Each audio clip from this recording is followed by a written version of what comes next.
taruh nih salib merah dengan harapan bisa mereka dengar Tuhan. Tapi sama aja Tuhan pun gak didengar. Menurut mereka mendengar. Tapi orang Papua sendiri, orang asli Papua sendiri sepakat dengan mereka atau justru berbeda pandangan? Iya, kalau logikanya kalau macam proyek berhektar-hektar kan nggak mungkin pakai cara tenaga manusia. Ya, prinsip kami menghargai alam betul. Jadi alam itu harus dijaga bukan dirusak. Jadi ini ada loh orang-orang kelompok-kelompok ini yang berjuang untuk mempertahankan Pesta babi. tanah adat yang Jangan kita sensitif terhadap film tersebut, karena film tersebut saya menganggapnya bukanlah sebuah film yang provokatif, tetapi film yang dapat mengedukasi masyarakat Indonesia, memahami saudara-saudara kita yang ada di tanah Papua. Kepada rekan-rekan media, konferensi pers akan segera dimulai.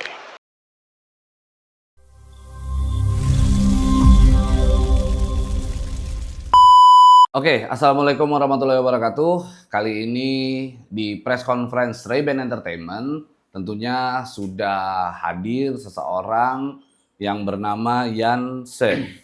Yance Andrizal. Yance? Yance Andrizal. Rizal. Yance Andrizal. Yance Andrizal.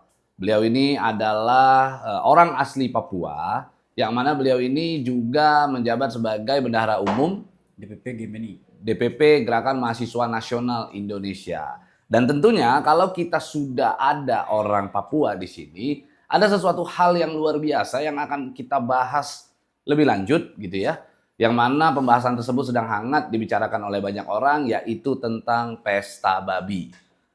Ya kan? Nah, banyak sekarang masyarakat di luaran sana yang membahas tentang film tersebut. Ini adalah film dokumenter, betul ya? Benar, dokumenter. Nah, sebenarnya apa sih? Karena ini banyak yang belum tahu nih, apa isi atau benang merah daripada pesta babi tersebut? Jadi secara garis besarnya film dokumenter ini dia bercerita tentang bagaimana eksploitasi perusahaan-perusahaan besar di Papua, tapi dikemas dengan unsur-unsur budaya. Unsur-unsur budaya seperti apa? Kayak seperti ada apa, rumah-rumah adat, terus ada beberapa tarian adat yang ditampilkan di dalam video. Di dalam video dokumenter tersebut. Ya. Oke. Sebenarnya perusahaan-perusahaan besar datang mengeksploitasi sana, tentu banyak daerah yang juga sudah mengalami hal itu kan begitu kan. Benar. Nah, tetapi apa yang membuat pesta babi ini menjadi begitu kontroversial, dilarang di mana-mana untuk ditayangkan kan begitu. Dilarang di mana-mana untuk ditayangkan, bahkan ada beberapa tempat gitu ya, ketika dilaksanakan nobar nonton bareng, ada pihak-pihak oknum-oknum dari salah satu institusi kita yang datang justru mencegah untuk dilakukan nonton bareng. Apa sebenarnya yang sensitif dari film itu? Jadi di dalam dokumenter itu sendiri dia mengulik bagaimana keterlibatan salah satu institusi negara yang seharusnya bertugas untuk mengamankan. Tapi dalam dokumenter itu dia menampilkan bagaimana institusi ini memakai kekuatannya untuk mendukung ini perusahaan-perusahaan besar melancarkan proyek PSN, justru memakai cara-cara yang kurang bagus, yakni represif, memaksa intimidasi untuk masyarakat lokal. Makanya tanda kutip ketika ini ditayangkan atau ada beberapa mahasiswa, beberapa kelompok menayangkan untuk ditonton, ada aksi penolakan, protes penolakan dari Institusi tersebut, itu. ya. Tindakan-tindakan intimidasi yang seperti apa yang orang-orang Papua alami ketika institusi-institusi tersebut yang katanya membackingi kan begitu kan, membackingi perusahaan-perusahaan yang katanya sedang mengeksploitasi Papua itu. Ya, kalau kita bicara soal institusi yang tupoksinya begitu ya pasti ada pengancaman, entah itu menggunakan senjata. Sampai menggunakan senjata Iya, api ada. untuk menguasai Lahan tersebut untuk memuluskan proyek ini berjalan. Oke, kita pelan-pelan, kita satu-satu. Artinya institusi tersebut berada di balik dari perusahaan-perusahaan yang katanya sedang mengeksploitasi. Apa yang dieksploitasi sama mereka? Kekayaan alam. kurang lebih seperti itu, tapi lebih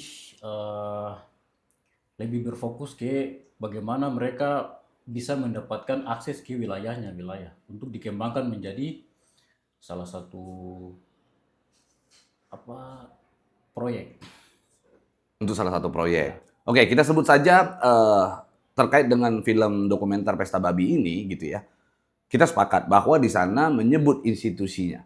Institusi apa? Yaitu ini aman sebut nama institusinya.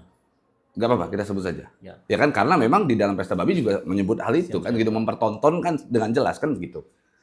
Kita tidak bermaksud untuk menciptakan satu kontroversial lalu membuat kericuhan. Kita hanya membahas tentang apa yang terjadi di dalam film Pesta Babi tersebut, sehingga begitu sensitif dan begitu kontroversial ketika akan diadakan nonton bareng, yang mana itu merupakan kebebasan setiap manusia sebenarnya untuk melakukan tontonan-tontonan itu, begitu ya.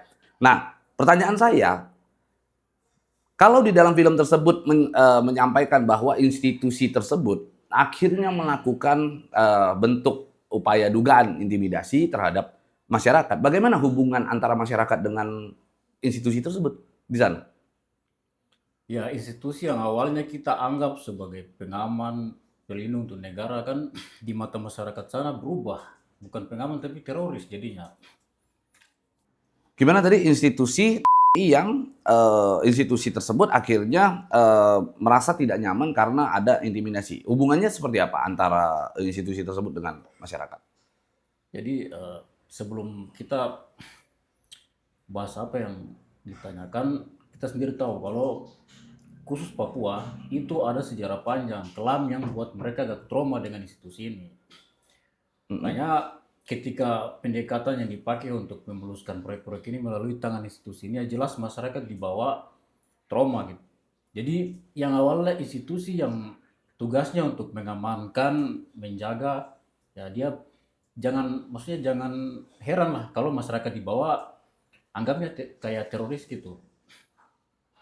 Institusi yang harusnya mengamankan gitu ya, yang mana bergerak di bidang pertahanan justru dianggap sebaliknya oleh masyarakat Papua. Ini benar-benar keresahan dari masyarakat Papua, orang asli Papua, atau memang hanya ditayangkan di dalam film Pesta Babi ini tetapi berbeda dengan kenyataan? Kenyataannya memang gitu. Memang kenyataannya masyarakat di sana resah dengan keberadaan institusi itu ada di situ gitu. Keresahan seperti apa yang timbul dari masyarakat? Kan itu tempatnya bukan zona perang. Pertama bukan zona perang. Kok institusinya banyak sekali? Makanya anggotanya banyak sekali di daerah. Itu kalau kalau kita hitung jumlah anggota institusi itu kayaknya mungkin satu anggota banding 100 masyarakat, maaf. 100 masyarakat sipil yang sekarang ada di sana. 100 masyarakat sipil banding. Satu anggota banding 100 masyarakat sipil. Oke. Apa yang kegiatan apa yang selama ini yang mereka lakukan? Apakah mereka ada latihan perang di sana atau mereka melakukan operasi-operasi yang memang terkait dengan pertahanan nasional begitu? Atau apa yang mereka lakukan di sana?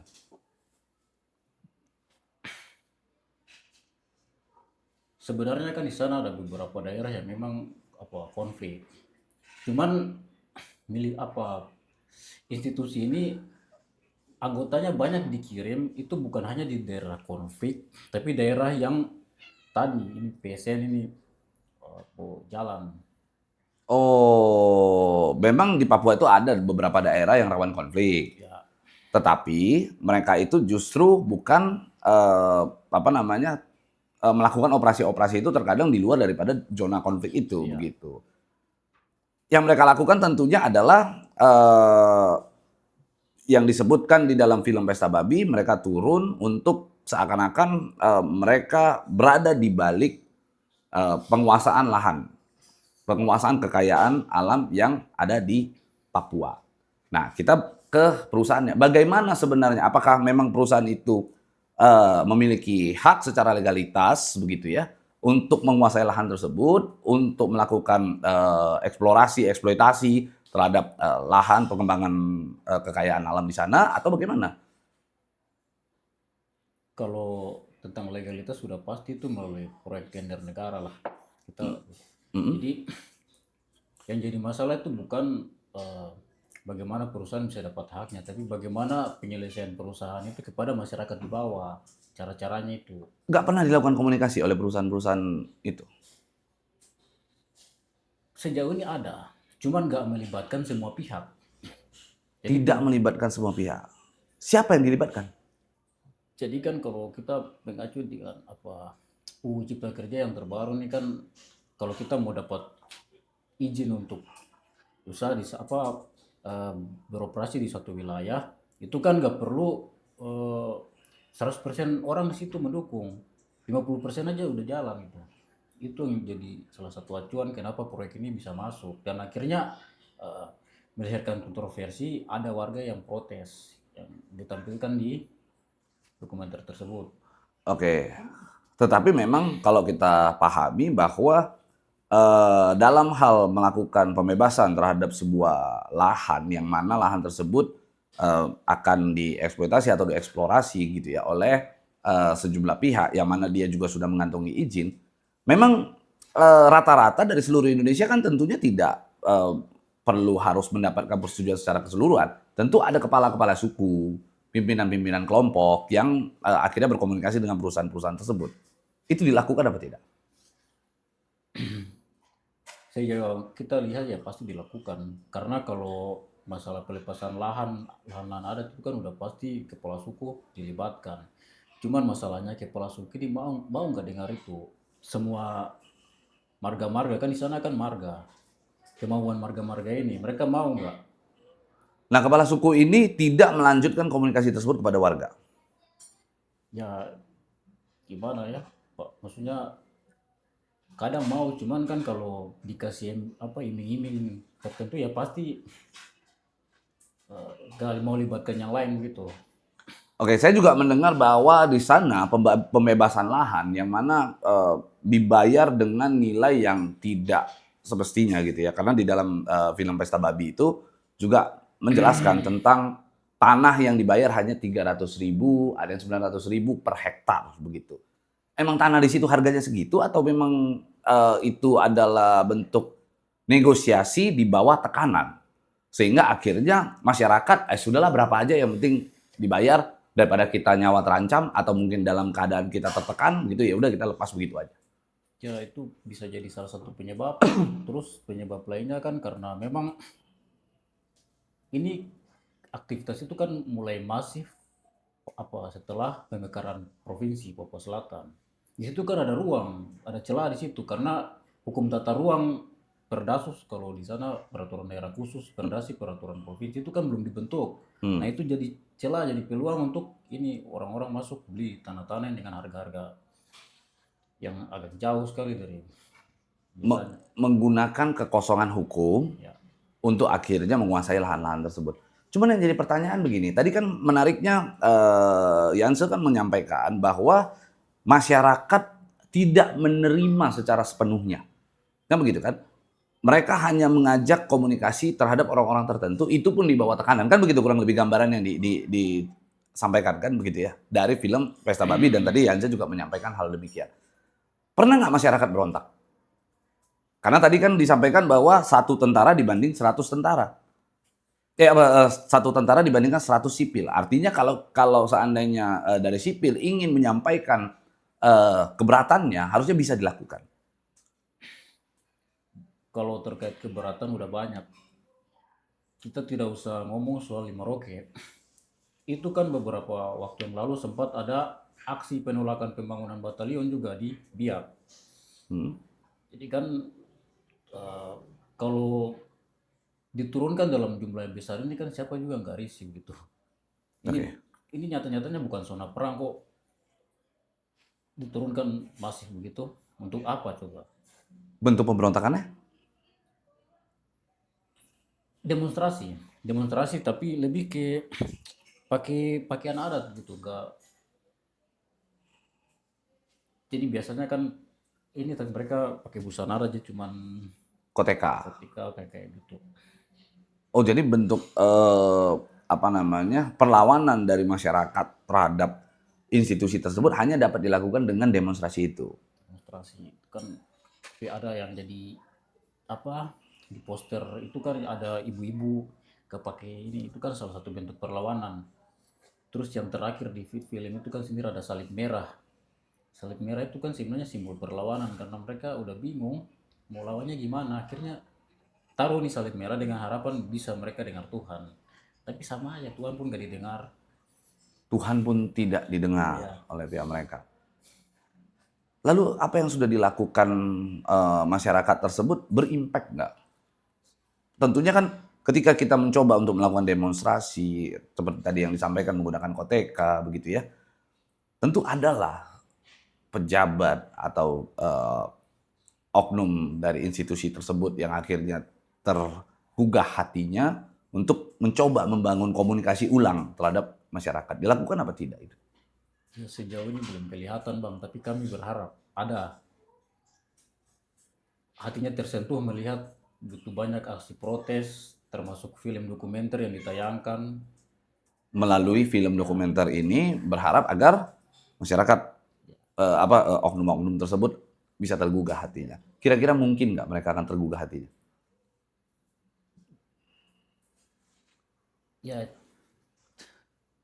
saya sebenarnya agak pesimis juga soal itu, cuman ya kita berupaya dan berharap.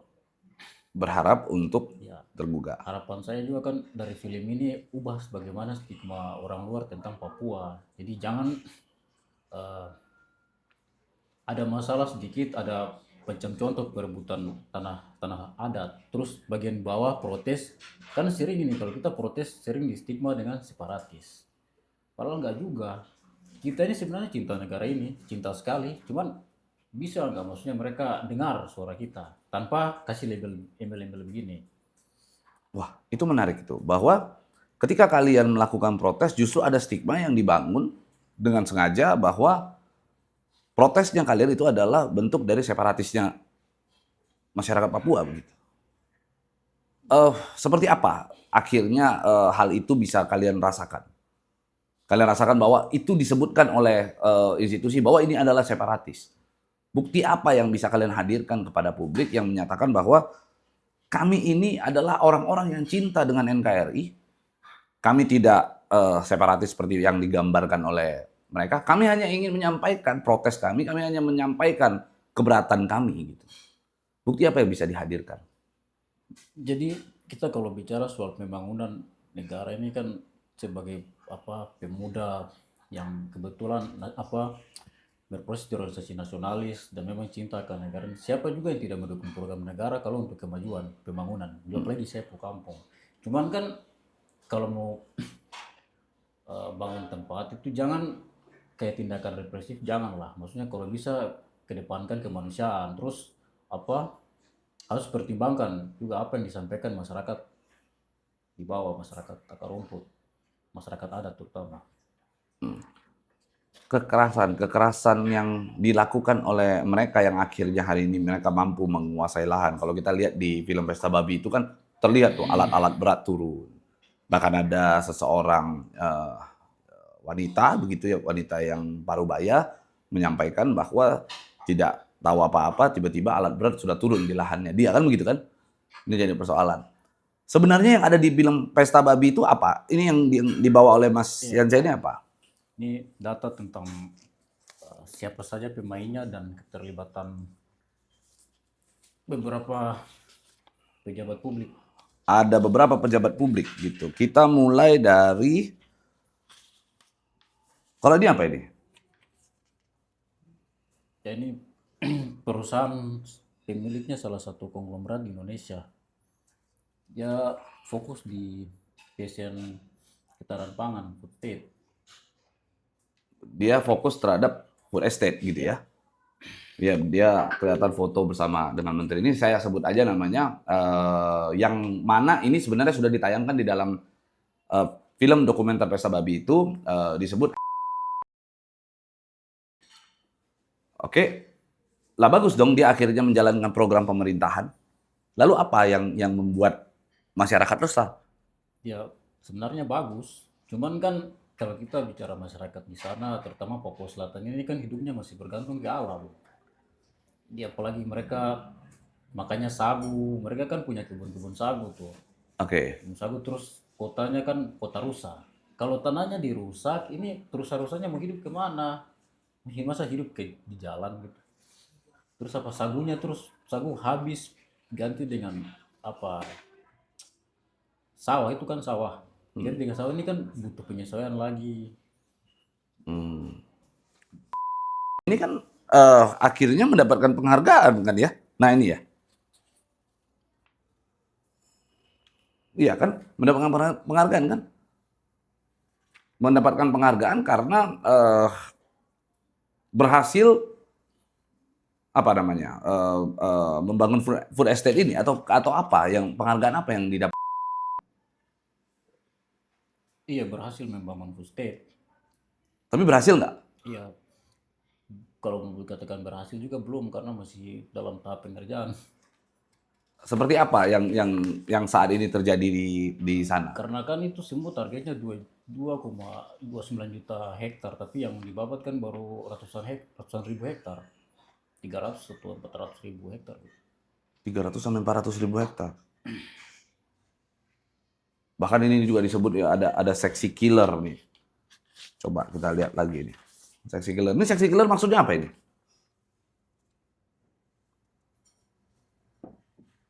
Ya ini bagan toko-toko atau siapa-siapa aja yang terlibat gitu Yang terlibat di dalam. dalam PSN itu. Oke. Jadi inilah yang katanya di dalam film ya, menurut film dokumenter ya, bahwa inilah katanya bagan seksi killer gitu ya. Seksi killer itu kan berarti sesuatu hal yang apa namanya membunuh secara perlahan kan gitu kan. Terus apa lagi ini? Kalau ini apa maksudnya? Jadi ini proyek kayak begini sebenarnya bukan baru. Jadi udah dimulai dari zaman Presiden SBY. Apa namanya? Cuman gagal. Terus dilanjutkan di era Jokowi. Oke. Jokowi dieksekusi sama Bapak Presiden sekarang, Pak Prabowo. Waktu itu kan Kemenhan. Di Oh. Kalimantan cuman gagal juga. Oh gagal. Oh yang itu ya apa? Bioetanol itu ya? Iya, Bioetanol itu gagal. gagal. Food estate yang menanam singkong dirubah menjadi bioetanol kan begitu kan? Itu gagal. Dan yang di Papua Di Papua ya mudah-mudahan tidak bernasib sama ya.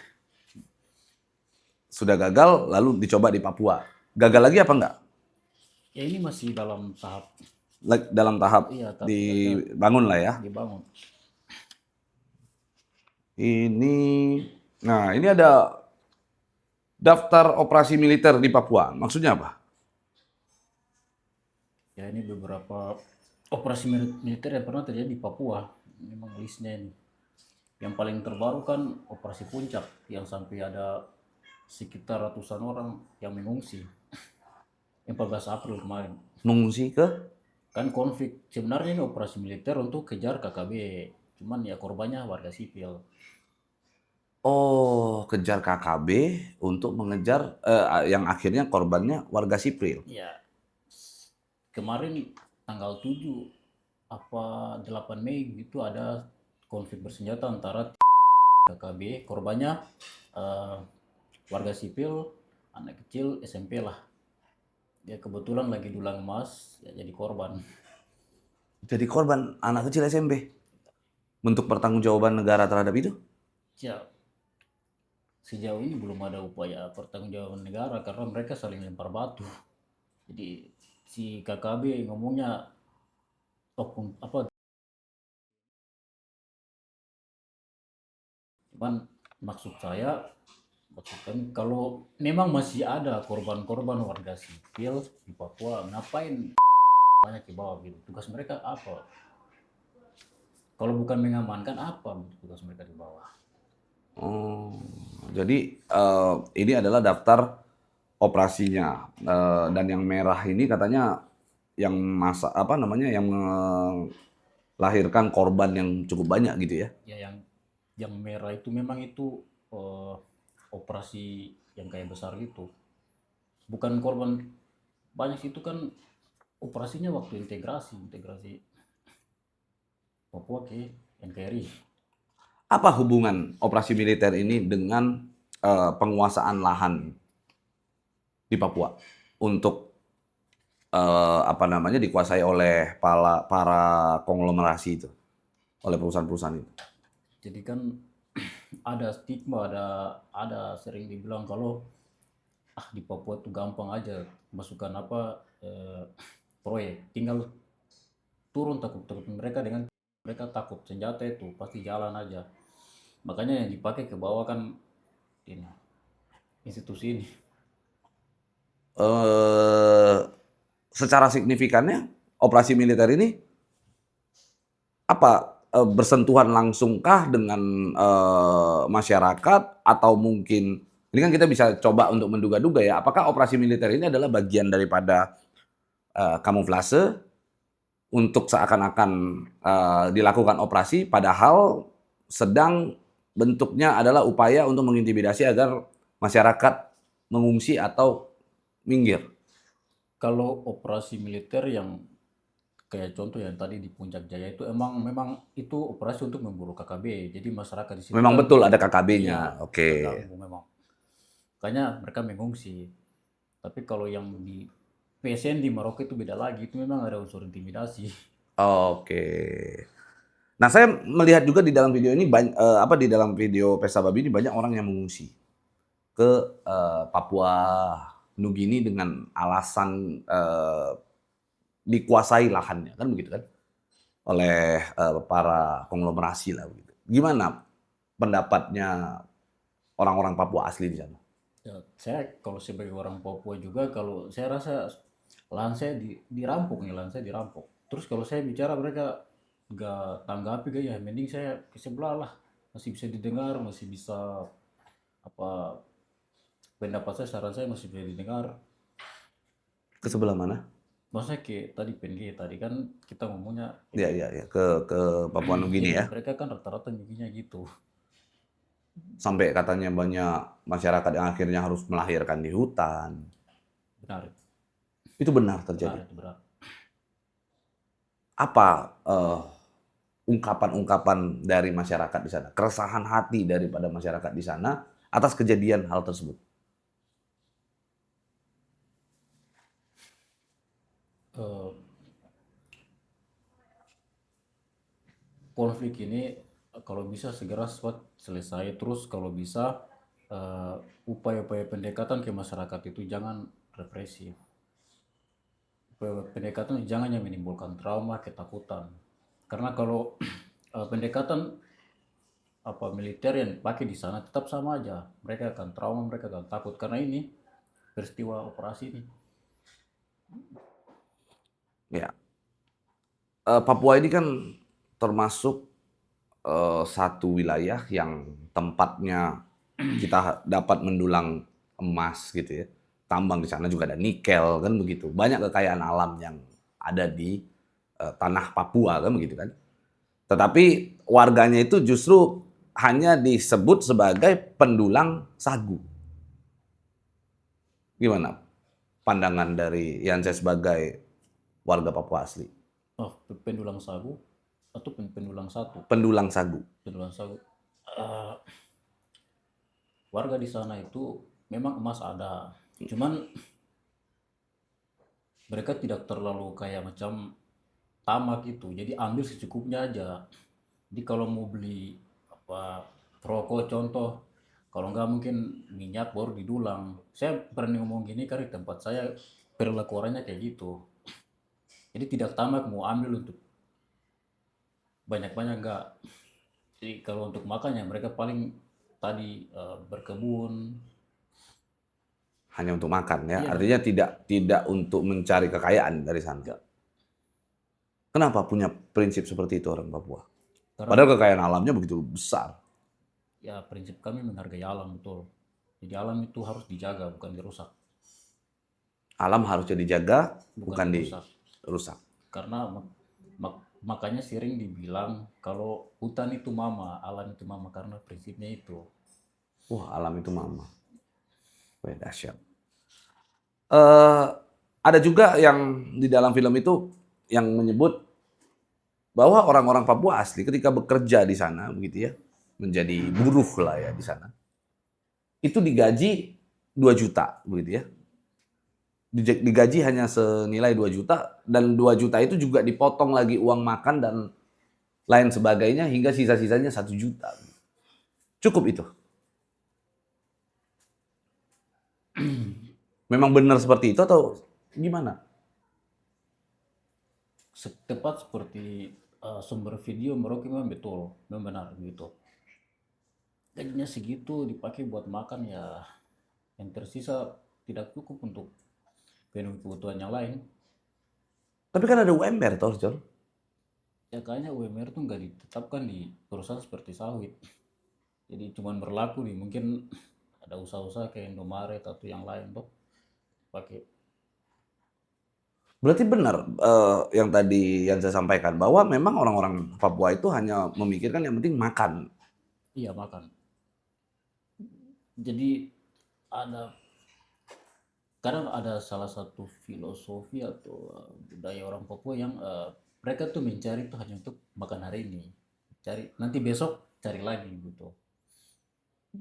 Untuk makan besok bagaimana besok lah Iya gitu ya. bagaimana besok lah.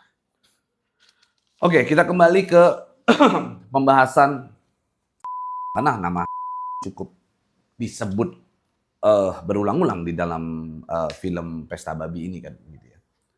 Sebenarnya apa sih peran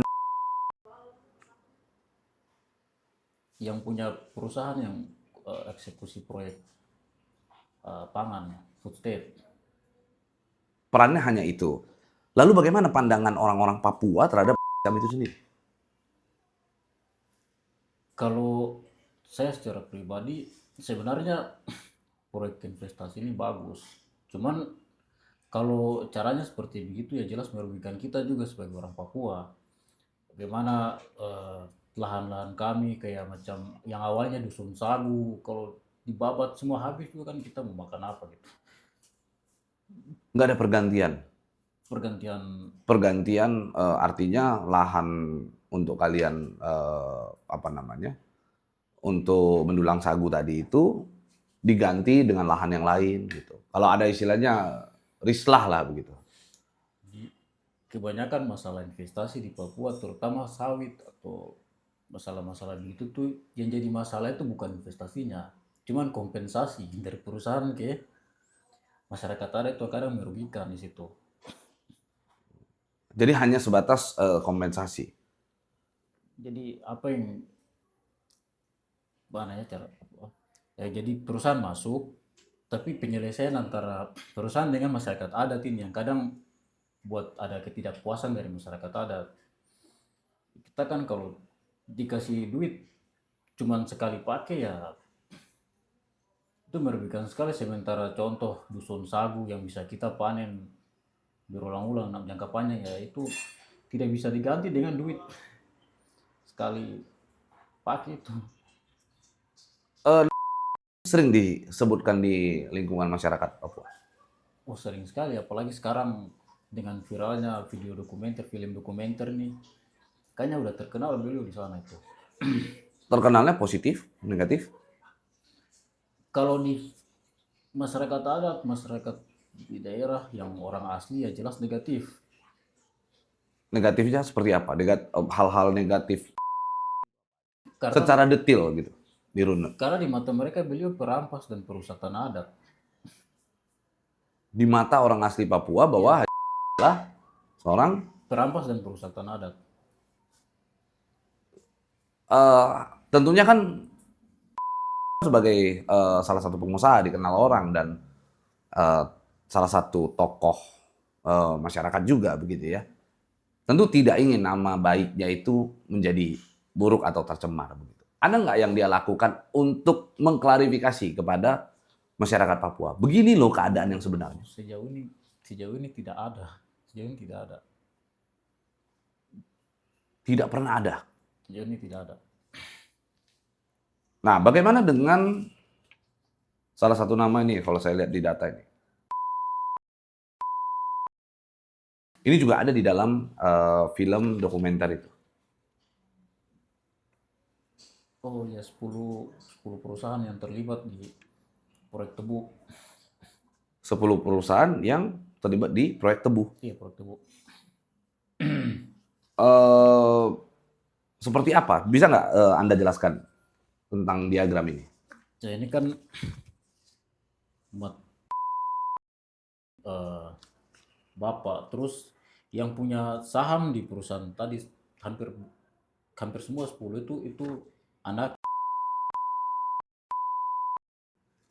Dia punya saham rata-rata di perusahaan-perusahaan yang 10 konsorsium yang terlibat di proyek tebu di Papua. Proyek tebu. Iya, proyek tebu. Tapi melibatkan orang asli Papua. Ya kalau untuk proyek kayak gitu kan paling dilibatkan mungkin ya pekerja kayak apa Eksa gitu, apa operator Eksa kayak kayak gitulah. Nggak lebih dari itu. Tidak lebih dari itu. Kalau kayak gitu udah biasa di sana. Tapi seberapa besar perannya di dalam lingkungan Papua? Terus bagaimana masyarakat Papua melihat dia? Melihat sosok si Mathias Vangiono ini? Ya kurang lebih seperti tadi sih. Sosoknya perampas tanah adat. Sosoknya sama, gitu ya. Sama. Perusak. Ini pelaku-pelaku ekosida.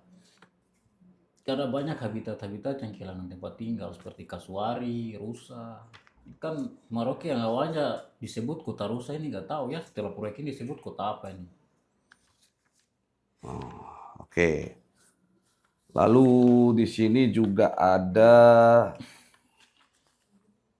ini apa ini? Sorry. Ini apa nih? Bisa nggak Anda jelaskan soal 2 lembar ini?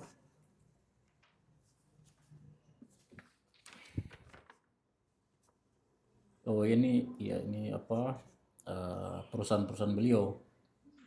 Satu perusahaan di Jakarta, ada juga di Singapura, terus ada 32 perusahaan beliau di Kalimantan yang beroperasi. Banyak perusahaannya ya. Di Papua ada 10 tadi. 9 karena yang satunya itu dia join sama pemilik Wilmar Internasional.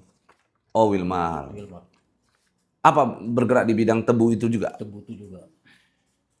Menurut Yansa sebagai orang asli Papua, memang benar mereka melakukan usaha tebu itu atau ada usaha di balik daripada usaha tebu yang ditonjolkan?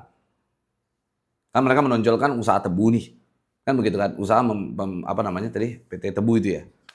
Nah kan tebu ini kan mau dipakai untuk buat biodiesel. Biodiesel. Ada nggak kegiatan lain selain itu, tetapi mereka mengkamuflasekan seakan-akan ini kita mau mengelola tebu sebagai biodiesel? Ya kalau kegiatan lainnya paling yang dipertanyakan kayu-kayu hasil penebangan itu kemana gitu. Oh iya ya, Kayu-kayu hasil penebangan. iya ya. Setelah mereka tebang kan itu banyak sekali kayu-kayu. Hutan berhektar-hektar gitu bang, itu kemana coba itu kayu-kayu? Oh iya juga ya, kemana itu? Ya sejauh ini kita belum telusuri, cuman pasti ditelusuri juga. Terus ya, kegiatan ini kan mudah-mudahan berhasil. Kalau nggak berhasil ya yang kita tidak mau ini dikonversi jadi sawit. Oh, Karena ini kan zaman dari Soeharto kan kayak gitu, gagal dikonversi ke sawit. awal mulanya mereka mau mengelola tebu menjadi biodiesel, begitu ya. Dengan model tanah Merauke yang kayak gitu ya saya juga pesimis kalau ini jadi. Oke. Nah, di sana bagaimana biaya hidup yang ada di Papua? Dengar-dengar kan mahal, cukup tinggi biayanya. Kalau soal biaya hidup relatif, karena Papua wilayah pesisir sama gunung itu beda harganya. Yang mahal itu yang mana? Yang mahal itu di daerah pegunungan, karena kan rata-rata barangnya dibawa pakai pesawat. Oh, tidak dibuatkan fasilitas untuk percepatan transportasi. Kan Pak Jokowi dulu juga pernah dibangga-banggakan oleh hampir seluruh kabinet pemerintahan begitu yang menyatakan bahwa beliau disebut Bapak Infrastruktur kan begitu kan, membangun transportasi agar terjadi pemerataan terhadap harga biaya bahan pokok begitu kan.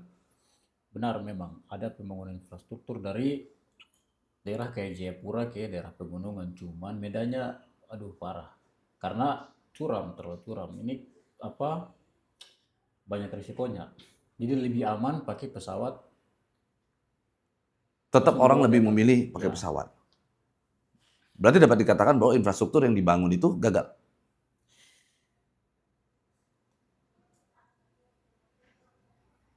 tidak bisa juga dikatakan begitu, soalnya kan gunung. Biaya sekolah di sana sudah gratis atau masih Kalau tinggi? kalau untuk biaya sekolah sendiri karena kan ada otsus jadi masih bisa di cover Masih bisa di cover. dari SD sampai SMA ya gratis. Eh, telekomunikasi, telepon, pulsa, Telepon pulsa ya di sana juga tadi paling harganya lebih mahal. lebih mahal. Seperti apa perbandingan harga sehingga Papua itu terlihat sangat mahal? Kalau di sini rokok surya sebungkus 50.000 tuh mahal. Kalau di sana sebungkus 50.000 tuh murah. Kalau untuk daerah pegunungan karena bisa 100. Rokok surya 100.000. Ya, bakso seporsi aja segitu. Hah? Bakso seporsi. Bakso di Papua Iya, 100.000? kalau daerah gunung. Eh, banyak pengusaha-pengusaha yang akhirnya kan mengeksplorasi kekayaan alam yang ada di Papua. Mereka pernah memikirkan itu nggak sih? Pernah nggak sih mereka akhirnya, kita kan akan berusaha nih di lahannya orang, di tanah orang, begitu ya. Kita sejahterakan dulu yuk warganya. Pernah nggak sih dari pihak pengusaha-pengusaha yang tadi kita sebutkan itu? Ini pengusaha besar. Iya, pastinya. Tentunya ya, saya mau buat usaha misalnya di Papua, tentu saya harus membuat sejahtera orang-orang yang ada di sekeliling tempat saya berusaha itu. Ya, itu juga tergantung perusahaan seperti apa dulu. Kalau perusahaan besar-besar kayak yang bergerak di migas, emas ya udah pasti diperhatikan. Oh, berarti di daerah Timika sana, Timika, Bintuni, Bintuni, ya kan? kasih ini bantuan pendidikan berupa beasiswa, bantuan usaha. Nah, bagaimana dengan lalu tadi ada Kalau perusahaan-perusahaan begini ya paling CSR-nya ya CSR. apa bentuk CSR-nya? Disuplai nggak?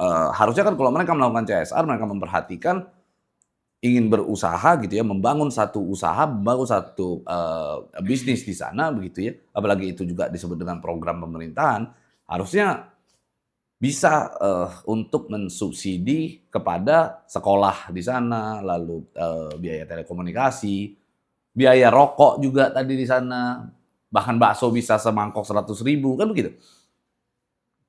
Kalau untuk CSR-nya perusahaan eh, yang beroperasi di daerah PSN Merauke itu sejauh ini kita belum telusuri, cuman datanya lagi dikumpulkan sama teman-teman di bawah.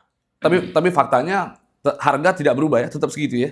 Iya, Harga tetap semangkok bakso 100.000 gitu ya. ya kalau kayak Wamena ya jelas pegunungan daerah pegunungan harga semangkuk begitu 100.000. Tapi warga di sana tetap menerima keadaan itu. Ya mau terima dan tidak terima ya situasinya begitu. Nggak ada solusi kah untuk supaya harga bisa dilakukan pemerataan? Ya harapan kami ya ke depan pemerintah bisa lebih memperbaiki akses infrastruktur biar ini logistik ini diantar ke sana itu bisa lebih permudah, banyak jalur. Jadi bukan lewat jalur-jalur yang tadi curam berpotensi bahaya. Biar orang nggak milih antar pakai pesawat karena kalau pakai pesawat mahal sekali memang harganya. Oke, kita balik ke tadi, ada sesuatu hal yang menarik yang tadi Jansen sampaikan, bahwa ketika dilakukan pembabatan, penggalakan terhadap hutan tersebut gitu ya, masih timbul pertanyaan besar, kemana kayu-kayunya ini? Kan begitu? Oke. Nah, ada juga yang ditampilkan di dalam video dokumenter Pesta Babi tersebut yang menyebut bahwa bukan cuma hutan, tetapi buaya pun kulitnya dipakai untuk menjadi Ya memang itu kulit-kulit tas begitu. kulit buaya, ini tanduk rusa. Tanduk rusa. Tanduk rusa ini kan untuk aksesoris di dalam rumah kalau ditaruh digantung Itu dijadikan aksesoris. aksesoris. Iya, tanduk rusa, buaya. Memang kalau untuk daerah Papua Selatan itu kan rawa-rawa, rawa-rawa. Jadi apa hewan seperti buaya itu banyak. Dan itu apa namanya? Itu dilakukan juga Iya, oleh dilakukan. Jadi eksploitasinya itu bukan cuman kayu-kayunya aja. Jadi ada hewan-hewan apa di situ ya sudah dibabat semua. oke. Lalu keinginan apa sih sebenarnya dari orang-orang Papua saat ini, orang-orang asli Papua gitu, dari video, film, dokumenter? Karena bagi saya menganggap bahwa film ini muncul, ini akan menjadi satu momen titik balik dari perubahan yang radikal nantinya di Papua begitu. Kira-kira apa harapan daripada orang-orang Papua terhadap film tersebut? Akan sejauh apa gitu? Apakah nanti berharapnya agar Papua bisa sama seperti kota-kota lainnya begitu, seperti provinsi-provinsi lainnya, atau seperti apa? Eh, Sebenarnya untuk kami orang Papua itu, harapan kami itu untuk konteks pembangunan ya, kita tidak butuh pembangunan yang macam buat kita semua kaya atau sukses sekali, Oh enggak ya, sebentar dulu. Saya mau nanya, di sana ada mall nggak? ada. Kalau untuk daerah-daerah kota kayak Jayapura, Sorong Ada mall ya? ada mall. Ya berarti udah maju, udah cukup maju. Daerah-daerah yang bagian pesisir dan memang udah kota-kota tua atau itu udah banyak. Oh, oke. Oke, lanjut tadi. Pengennya Papua apakah sama seperti kota-kota besar lain atau provinsi lain? Jadi masyarakat di sana khusus masyarakat Papua itu sebenarnya definisi kemajuan dan kemakmuran masyarakat sana bukan masalah soal kaya atau ini, yang penting cukup bisa makan, bisa minum, bisa bersekolah, itu Intinya kebutuhan pokoknya kebutuhan pokoknya terpenuhi begitu ya. terpenuhi. Oke, dari film yang ada yang kita bisa tonton gitu ya. Ada nggak sih yang tidak sebenarnya mencerminkan Papua gitu? Film dokumenternya Iya, film dokumenter Pesta Babi itu. Ada nggak sih yang sebenarnya, ini kayaknya berlebihan nih. Kan soalnya Yance adalah orang Papua asli. Tentunya lebih tahu toh bagaimana keadaan Papua. Sementara kita mendapatkan informasi dan di Laksono ini bukan orang Papua asli ya. jadi untuk film itu sini dokumenter sendiri memang itu keadaan real lapangan kayak gitu, Tidak ada yang berbeda. tidak ada yang berbeda memang. Ada nggak yang dilebih-lebihkan begitu? Tidak, malah harapan kami dengan adanya film itu mengubah stigma apa orang-orang di Indonesia pada umumnya bagaimana cara melihat Papua dari kacamata yang berbeda. Jadi jangan kami protes terus kita sedikit-sedikit dilebeli mohon maaf separatis. Separatis. Jadi ini ada loh orang-orang kelompok-kelompok ini yang berjuang untuk mempertahankan tanah adat yang jadi ada dusun sagunya, ada tempat-tempat yang mereka mencari makan. Cuman begitu mereka bersuara sudah ini dia bicara ini separatis. Jadi harapan kami dengan adanya film ini bisa membuka cakrawala berpikir baru terus bagaimana masyarakat pada umumnya melihat kita dari sudut pandang yang berbeda. Kami ini sebenarnya cinta negara ini, cuman mau nggak suara kita didengar? Kita dianggap saudara nggak? Sebenarnya orang Papua asli cinta dengan NKRI. Karena kan banyak sekali isu-isu di kalangan masyarakat yang menyatakan bahwa sebenarnya Papua itu pengen merdeka gitu, pengen pisah dari Indonesia. Benar nggak sih begitu? Ya itu karena modelan tadi itu. Karena suaranya nggak pernah didengar, terus selalu mereka protes soal ini dianggap dan selalu dilabeli dengan separatis ya pasti muncul lah tuh generasi baru muncul lah pikiran-pikiran kita gak didengar nih, kenapa kita tidak gerakan ini apalagi kalau jarak Papua aja dekat dengan negara-negara tetangga seperti kan gampang juga mereka masuk. Iya, iya, iya. Tetap bertahan di Papua ya, Ya. begitu ya. Nah, memang ada yang menarik juga ini. Ini ada satu tadi nih yang mana? Ada apa ini? Coba bisa dilihat nggak? Seperti kerjasama dengan perusahaan dari Australia, perusahaan gula. Oh ini data penelitian antara perusahaan di Australia yang menyediakan bibit untuk proyek tebu biodiesel, Bibit untuk proyek tebu proyek tebu. Merauke, Itu bekerja sama dengan perusahaan perusahaan di Australia. Australia. Hubungannya dengan eh, keadaan masyarakat Papua apa? Dengan hadirnya perusahaan asing ini? Sebenarnya perusahaan asing ini nggak terlalu hadir di sana kan karena mereka ini kan cuma penyedia bibit, jadi yang eksekusi di lapangan ini kan tadi 10 perusahaan itu. Hmm. Kurang lebih dampaknya sama, tanadanya terganggu. Artinya dari di dalam film itu menampilkan hal tersebut ingin menjelaskan kepada masyarakat bahwa mereka bekerja sama dengan Australia.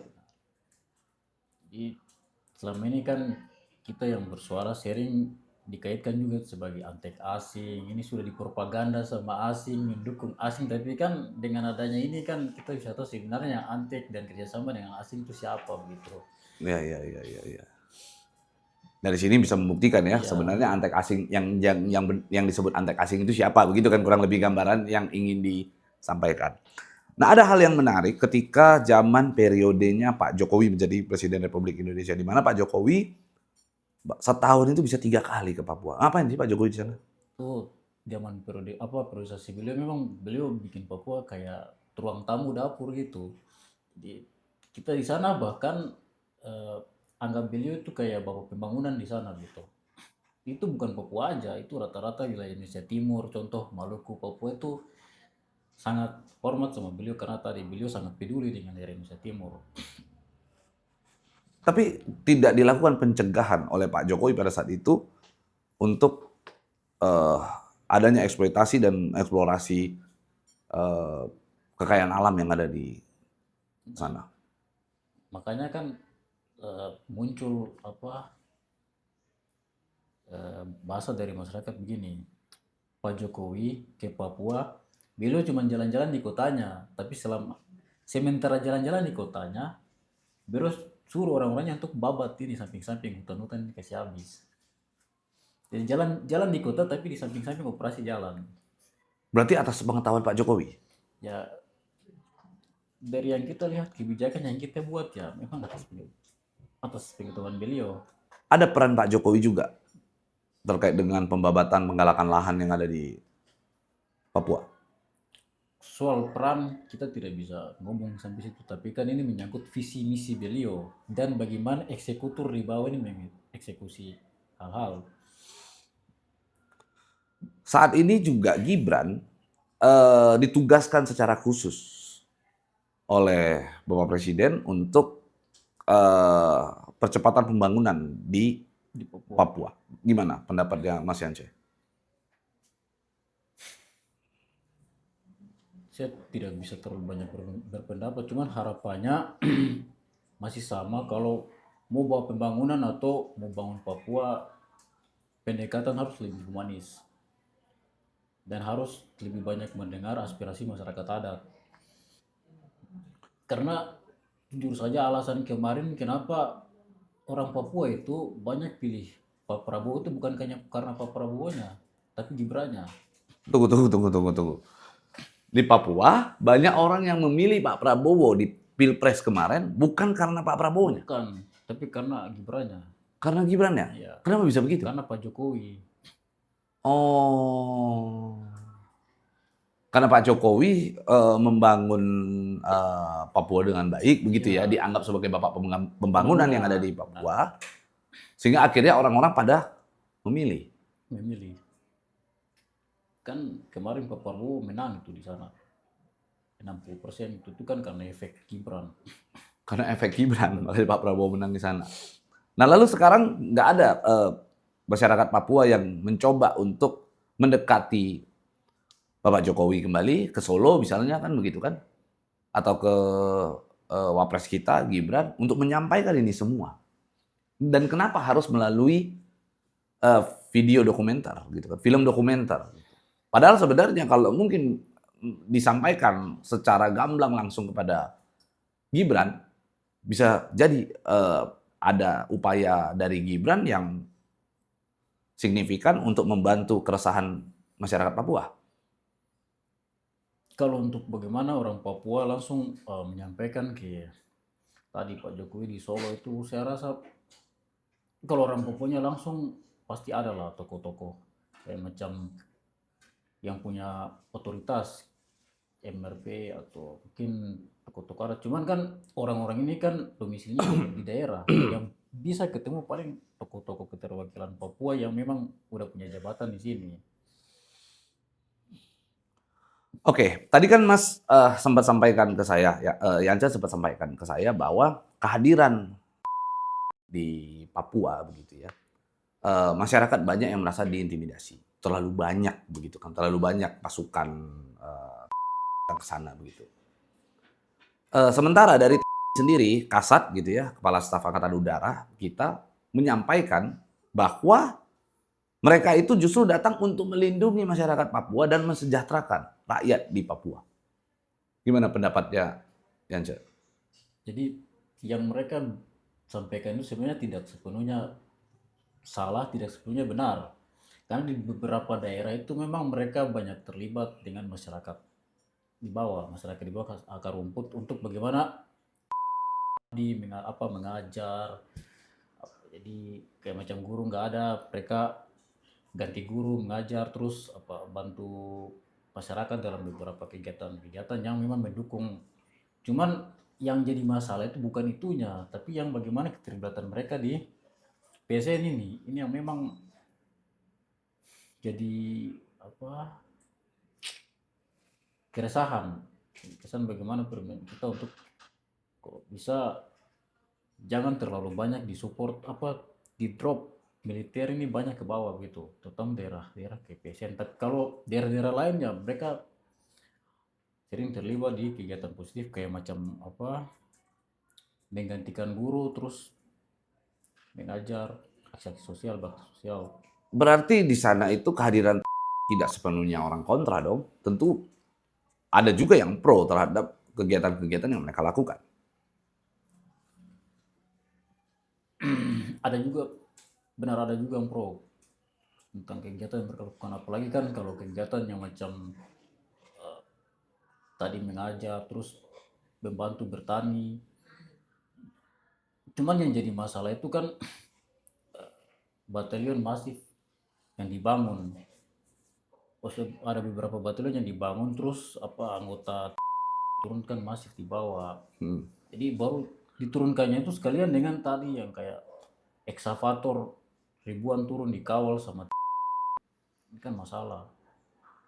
Setuju nggak dengan pendapat bahwa saat ini pertahanan negara kita bukan hanya pada pertahanan terhadap serangan-serangan dari pihak asing secara fisik, tetapi serangan-serangan dalam serangan-serangan dalam ekonomi global, sehingga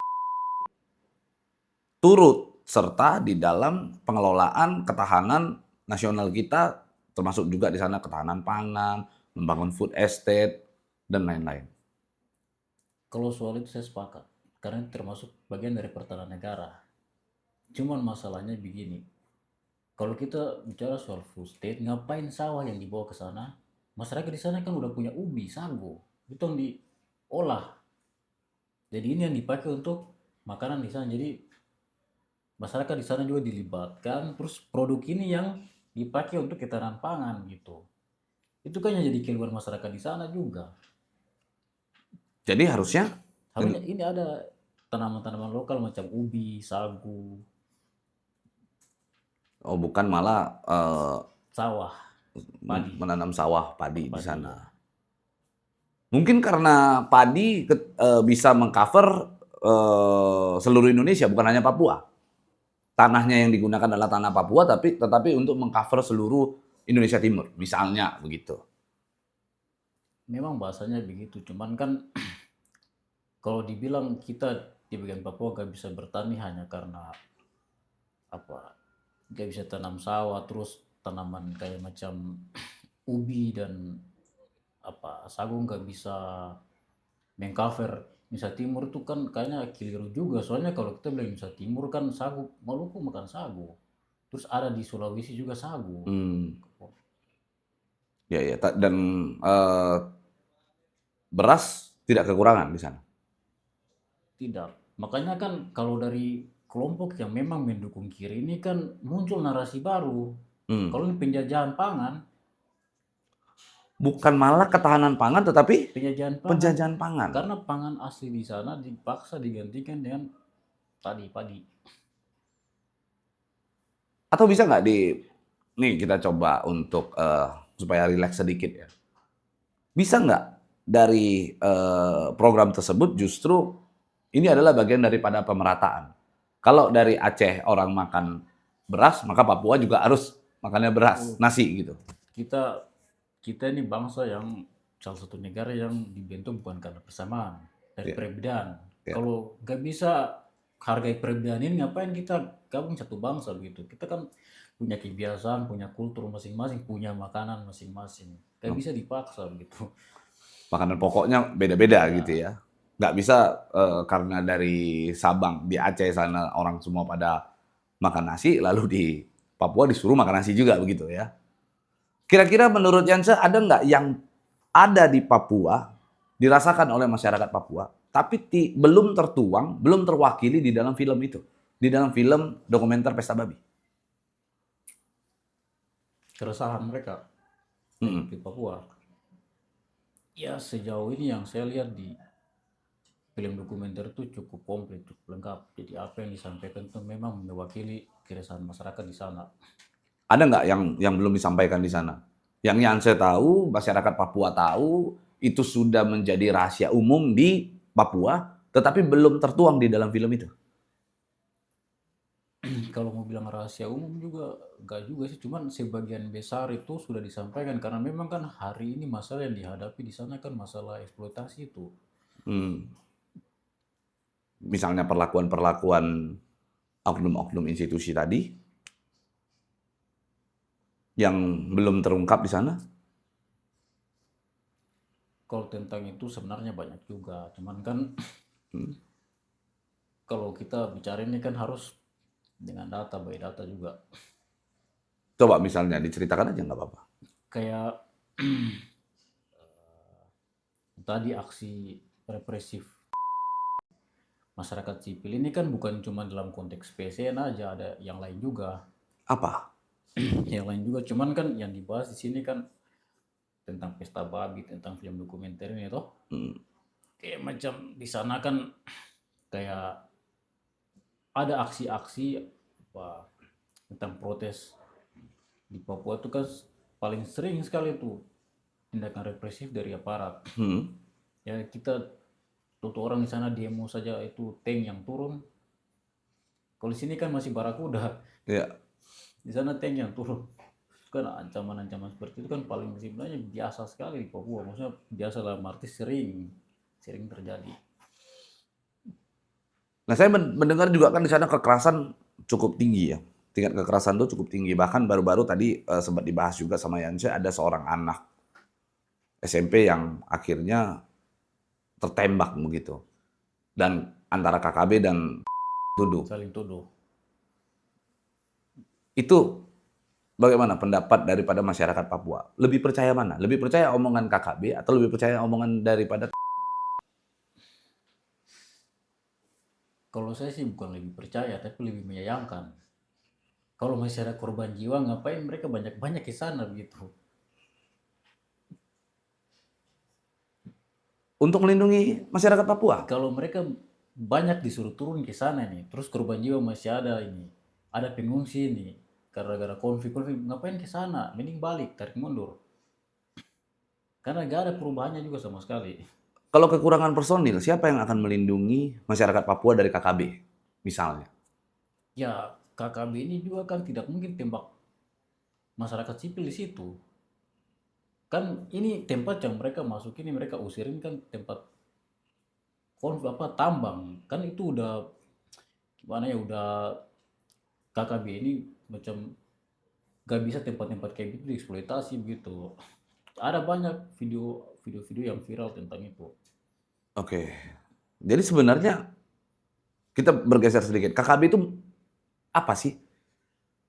Bener nggak kelompok kekerasan bersenjata? Atau justru adalah kelompok yang memperjuangkan kedaulatan daripada negeri Papua? Sebenarnya bukan KKB juga. Maksudnya ini kan baru dibeli nama KKB ini pas kemarin era Jokowi. Sebelumnya kan TPM OPM. Cuman pas masuk di era Jokowi baru namanya KKB. Harusnya OPM. Harusnya OPM. Itu kan kelompok yang memang menyuarakan kemerdekaan menurut mereka. Mereka sebenarnya maunya merdeka, mau pisah dari Indonesia begitu? Atau justru maunya apa sebenarnya? Mereka maunya pisah. Mereka maunya pisah. Pengennya pisah. Pengennya pisah. Karena menurut mereka, mereka udah merdeka. Menurut mereka merdeka. Tapi orang Papua sendiri, orang asli Papua sendiri sepakat dengan mereka atau justru berbeda pandangan? Kalau begini, kalau soal ini, saya sendiri sebagai orang asli Papua, saya tidak sepakat. Tidak Tidak sepakat. sepakat. Artinya rata-rata orang Papua sebenarnya tidak sepakat juga dengan harus merdeka sendiri. Karena tadi kan sudah di disclaimer bahwa orang Papua sebenarnya cinta dengan NKRI, begitu ya. Ya, Justru yang dikhawatirkan oleh orang Papua, Papua ini jatuh ke tangan asing. ya itu. Kalau tetap di NKRI malah syukur kan, pembangunan bisa terjadi, baik, maju, kan begitu ya. Oke, di dalam film Pesta Babi, setelah ini beredar rame lah akhirnya. Banyak pihak-pihak yang menyayangkan terbitnya atau ditayangkannya film dokumenter Pesta Babi. Dan akhirnya dicap sebagai film yang provokatif. Gimana menurut pandangan Yance sebagai orang asli Papua? Kalau sebagai orang asli Papua, saya menganggap film ini lebih ke mengedukasi, bukan provokatif. Jadi hal-hal yang dari bagian Indonesia bagian barat atau Indonesia bagian umumnya belum tahu ya dipaparkan semua di film itu. Cuman kan ya pasti ada lah pihak-pihak yang tersinggung. Nah, pihak-pihak tersinggung ini yang menggerakkan seluruh Siapa yang tersinggung siapa? ya institusi itulah. Kira-kira siapa? Coba. Gak apa, kita kan sambil diskusi kan siapa kira-kira. Kayak kemarin di Ternate yang dibubarkan, cara nonton bareng dibubarkan sama pejabat. Pejabat dibubarkan dengan alasan Provokatif. Terus sama di Universitas Mataram juga dibubarkan dengan alasan ini tidak bisa beraktivitas di kampus sampai larut malam. Kenapa bisa seperti itu? Kenapa harus dilarang-larang? Ya makanya saya juga agak bingung. Maksudnya ini kan tugasnya apa? Melindungi negara, menjaga keamanan negara. Kok takut dengan film? Maksudnya kok urusin film gitu. Sementara Yusril Ija Mahendra ya, dia sebut di suatu kesempatan dia sampaikan bahwa film Pesta Babi ini masih wajar. Bahkan dia membiarkan publik untuk menonton. Silakan aja ditonton. Kan begitu kan kata Yusril kan, Menko Polkam kita begitu. Pak Yusril ngomong gitu, cuman yang dibawa eksekusinya gimana gitu. Malah saya lebih apresiasi Bapak Natalius Pigai. Iya, oh ya. Karena di situ kan beliau langsung keluarkan statement. Karena kalau ini dilarang berarti itu melanggar HAM. Dalam arti melanggar hak orang untuk mengkonsumsi karya gitu. Iya. Dan film dokumenter ini adalah bagian daripada karya itu kan begitu. Dan belum ada peraturan resmi atau pelarangan resmi dari pemerintah untuk menonton film dokumenter Pesta Babi ini. Tapi Yance mengikuti seluruh film ini dari awal sampai akhir ya? Saya ikuti. Bahkan saya juga berusaha bedah film. Gimana? Saya ikuti filmnya, nonton, terus saya berusaha bedah filmnya. Bedah filmnya. Bedah filmnya. Dan ada rencanakah dari Yansa sendiri bersama dengan aktivis-aktivis dari Papua lainnya untuk mengajak orang lain, ayo kita sama-sama nonton atau bagaimana? Kalau soal nonton bersama sudah pasti, dan itu dalam waktu dekat. Oke, akan banyak, jangan lupa ngundang nih. Nanti Siap, gua juga siap. mau nonton. Nah, kita kembali lagi di film tadi, masih seputar. Karena jujur saya penasaran gitu kan, saya cukup dikenal, bahkan kekayaannya sangat luar biasa begitu ya. Memandang kekayaan dari ini adalah perspektif yang berbeda ya. Jadi perspektif ketika dia melakukan eksploitasi dengan berbagai langkah strategis gitu, bahkan didukung oleh sejumlah institusi untuk melancarkan bentuk daripada eksplorasi tersebut, eksplorasi dan eksploitasi tersebut begitu ya. Tetapi tidak bisa kita pungkiri bahwa kekayaan yang begitu luar biasa. Memandang sosok dengan kekayaan yang luar biasa, bagaimana pendapat atau pandangan daripada orang asli Papua? Tuh kalau sosok luar konteks ini ya, beliau terlibat di passion, bahwa beliau termasuk sosok yang luar biasa. Karena mulainya kan bukan dengan ijazah S1, kan kita semua tahu SMP lah, termasuk sosok yang sangat memotivasi. Cuman setelah beliau jadi, cara beliau untuk mengekspansi korporasinya itu yang salah. Kayak dengan merusak tanah adat. Mungkin karena dia nggak paham. Dia tidak paham tentang bagaimana ekosistem yang ada di dalam tanah Papua. Ya, kalau kita bicara soal pengusaha sekelas beliau ini, saya rasa beliau bukan masalah paham dan tidak pahamnya, tapi namanya cara berpikir kapitalis ya, pasti cari keuntungan aja. Itu belakangan dulu. Atau dia mungkin mendapatkan masukan dari orang yang tidak tepat misalnya. Kalau soal itu ya kita belum telusuri sampai di situ.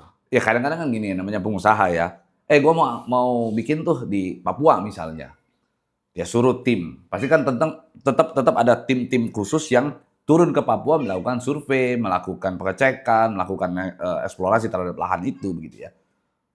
Mungkin saja laporan yang dia terima selama ini adalah laporan-laporan yang wajar gitu, dalam tingkat wajar. Artinya tidak ada masyarakat yang terganggu, mungkin informasi yang dia dapat kan begitu. Masyarakat merasa bahagia, senang dengan kehadiran daripada perusahaannya dia masuk ke sana begitu. Mungkin nggak begitu terjadi? Kalau konteks seperti begitu saya rasa tidak. Karena kita lihat realita Papua sekarang kan nggak mungkin kayak gitu. Paling ya untuk ekspansi perusahaan, karena sebenarnya soal food state ini udah direncanakan dari beberapa waktu yang lalu sebelum kepemimpinan Pak Jokowi. Cuman itu kan ada resisten dari masyarakat ada di bawah, karena mereka di bawah memang udah tolak proyek-proyek kayak gitu. Oke. Jadi memang penolakan itu sudah muncul lama. Memang sudah muncul lama. Nah, kenapa dia begitu masif pas Pak Prabowo? Karena itu kan beberapa regulasi yang dibuat pas era Pak Jokowi. Oh. Kayak contoh UU Minerba yang langsung diterbitkan dari pusat, jadi nggak perlu daerah lagi, sama UU Cipta Kerja yang untuk kita beroperasi di dalam tidak perlu izin sama 100% orang yang punya tempat, jadi cuma 50% lah bisa jalan. Itu kan masif pas Pak Prabowo, karena itu beberapa regulasi yang dibuat. Terhadap warga-warga yang ada di sana pernah bantu nggak sih? Pernah istilahnya, ini kan saya pakai tanahnya Papua nih dalam mengembangkan program yang dia buat itu kan begitu dalam food estate gitu. Saya bantu, saya beri, mohon maaf, bangun jalan, mohon maaf, bikin masjid, bikin rumah ibadah, misalnya bangun sekolah gitu. Pernah nggak sih dia lakukan? Saya rasa kalau bangun jalan tuh kayaknya tidak mungkin, karena di Boven sendiri di daerah itu jalannya gitu-gitu aja. Gimana jalannya itu bagaimana? Kan jalan Merauke Boven ke bawah itu kan jalannya rusak juga. Nggak belum diaspal juga. Belum diaspal gitu. Ya, Atau mungkin dia bangun rumah ibadah di sana. ya kita biar bangun rumah ibadah juga percuma juga dengan citra beliau yang citra Cia Yisan yang sudah terlanjur sebagai perusak tanah adat ini Dianggap oleh masyarakat dianggap Papua. masyarakat. Oke, Yansa sendiri tahu nggak sih sebenarnya tujuan utama dari film Pesta Babi ini dibuat gitu ya, dibikin gitu. Kan tentu ada tujuan utama. Ada maksud yang dituangkan oleh si penulis juga kan, yaitu Dandi Laksono kan gitu. Ya. Kira-kira Yansa tahu nggak sih maksudnya, tujuannya dari Dandi Laksono membuat film itu? Tujuan dari pembuatan film dokumenter Pesta Babi ini kan untuk eh, memberitahu ke kita masyarakat Indonesia kalau kita bicara soal kolonialisme terus kita bicara kejauhan lah. Maksud ini penting juga sebenarnya kita bicara soal kemanusiaan di contohnya Gaza atau ini. Cuman kan kita apa bicara terlalu jauh kita lupa kalau saudara kita di Papua ini ada loh ini mereka mengalami neokolonial neokolonial Neokolonial ya. ya neokolonial. Jadi Papua juga alami hal yang sama. Hmm. Cuman dikemas dengan lebih menampilkan budaya terus lebih kearifan lokal. Hmm. Oke, di dalam film Pesta Babi juga ini ada satu hal yang cukup menarik ya, di mana mereka membuat pemupukan menggunakan sistem drone. Yang mana ketika drone tersebut diterbangkan, tentu pupuk itu akan mencemarkan ekosistem tadi kan begitu ya, di mana udara jadi tidak baik-baik saja, bahkan mencemari sungai, perairan di sana, dan akhirnya minuman sulit untuk dikonsumsi oleh masyarakat Papua gitu. Itu benar seperti itu. Iya kalau logikanya kalau macam proyek berhektar-hektar kan nggak mungkin pakai cara tenaga manusia. Jadi udah pasti pakai itu drone, Pakai drone. pakai drone. Dan memang minuman di situ sulit untuk diminum. Ya terkontaminasi benar. Rasanya apa? Kalau soal rasa ya pasti hambar lah. Karena kalau sudah terkontaminasi kan rasa kemurnian air itu kan udah nggak ada. Apa efek jangka pendek, jangka panjang terhadap air yang tercemar tadi? Pertama udah gak bisa dipakai lagi sama masyarakat sekitar. Masyarakat sekitar kan kalau mau beraktivitas mau apa mandi nyuci kan udah gak bisa. Jadi tempat yang diharapkan jadi apa akses sumber air mereka nggak bisa pakai itu, mereka carinya di tempat lain. Jadi habitat-habitat kayak macam ikan yang awalnya bisa didapat di situ kan udah nggak ada karena efek air tercemar.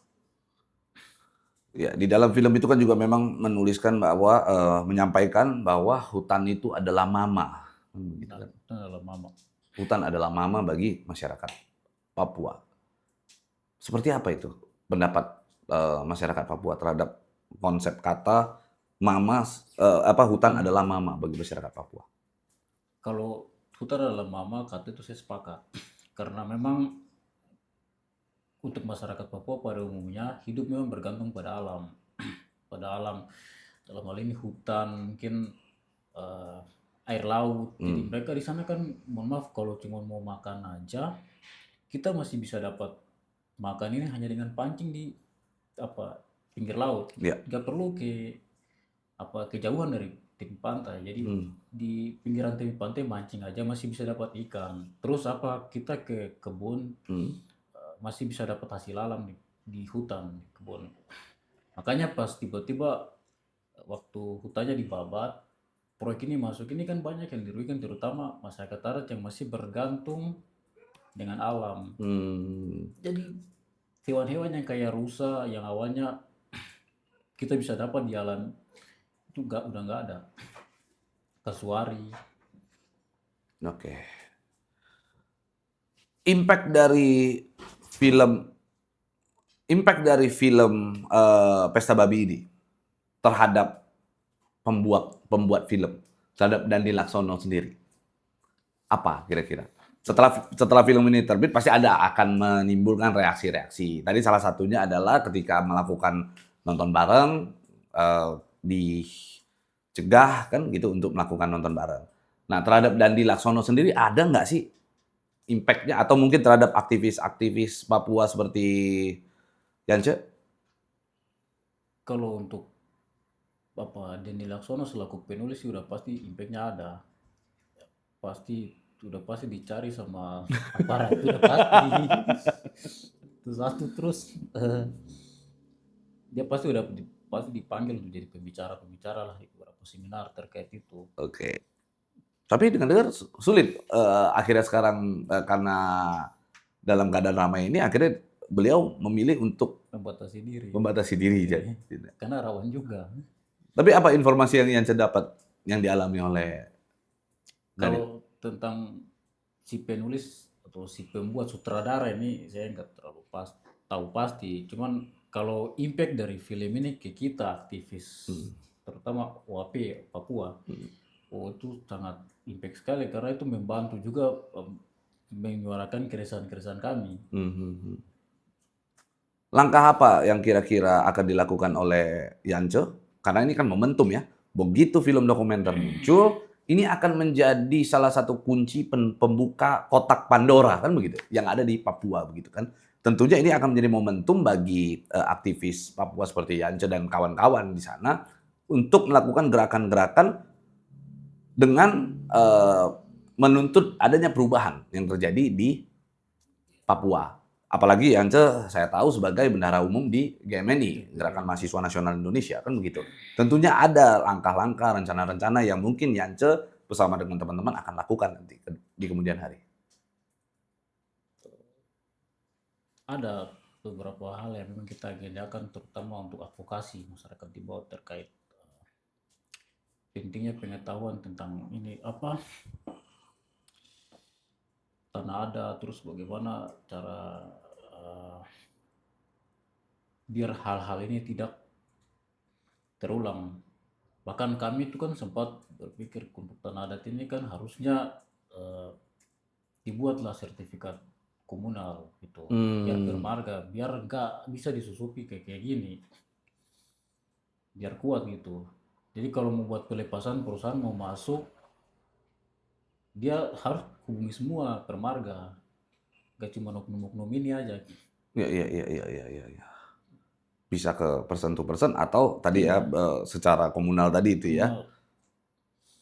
Kalau cuman dipanggil yang kan namanya masyarakat adat juga kan ada elitnya yang macam gitu Kepala suku gitu ya. kepala sukunya. Nah kalau kepala sukunya aja dilibatkan ya kasihan juga yang masyarakat yang bukan kepala suku. Jadi Dan itu solusi. Ya. Kami berharap ya mungkin kedepannya formatnya bisa seperti itu untuk tanah adat.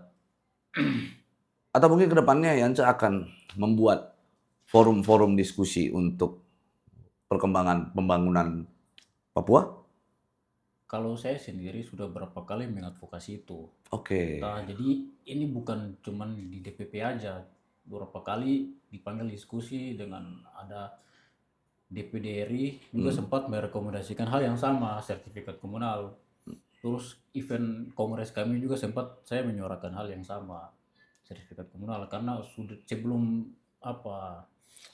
peristiwa PSN di Moroken terjadi kita udah analisa sampai ke situ nanti kayak begini. Iya.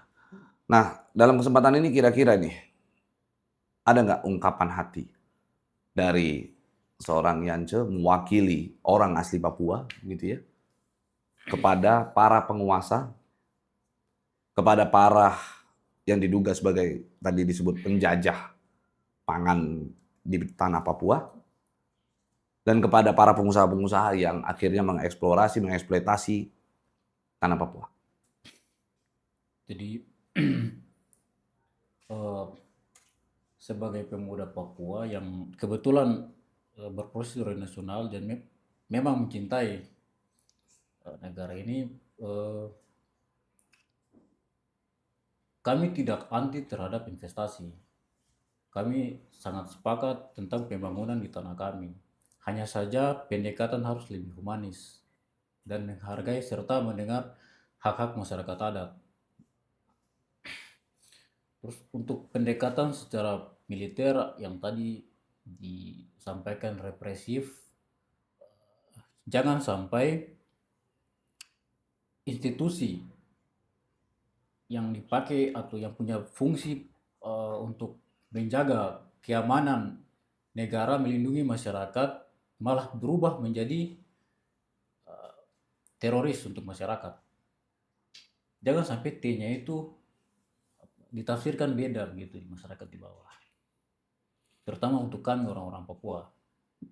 Ya, ya. Karena soal nasionalisme untuk saya sendiri udah tuntas, dan untuk orang Papua sendiri kami cinta negara ini. Cinta negara ini. Oke, terakhir dari saya, bahwa seluruh pembicaraan kita hari ini adalah terkait dengan apa yang tertuang di dalam film dokumenter Pesta Babi.